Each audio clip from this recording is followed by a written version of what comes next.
It's Wake Up with Anthony Tilli across the Central Wheat Belt. It's always great to catch up with our futurist Shara Evans. Hi, Shara.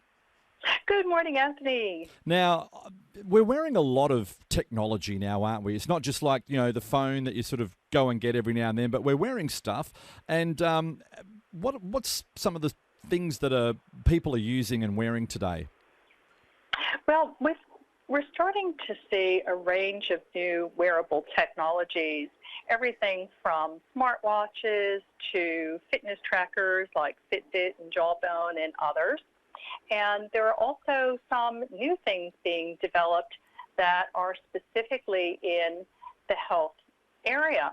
Now, with many of these wearable technologies, they're able to measure biometric signals from your body to be able to monitor vital signs like heart rate or sleep patterns or activity levels, or if you're wearing smart clothing with lots of sensors, how your muscles are working or not working.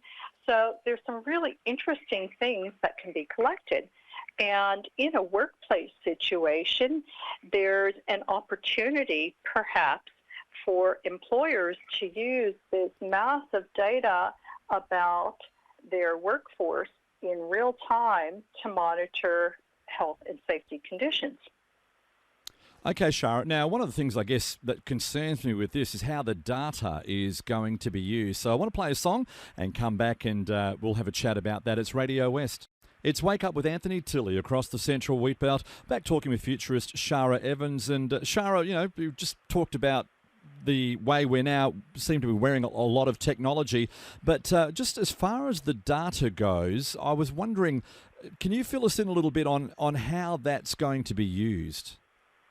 Well, there are a number of issues in terms of an employer using data from these kinds of devices. The first issue would be, are the devices issued by the employer or are they owned by an individual consumer?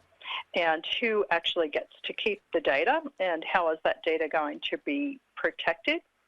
Another issue would be if an employer or a company wants its staff to wear devices, does the employment contract allow for that? And in many cases, it probably doesn't say so because these are new devices. In fact, there's one that is still in prototype right now that is able to analyze chemicals from your sweat. And of course, there are a lot of things that can be detected from that.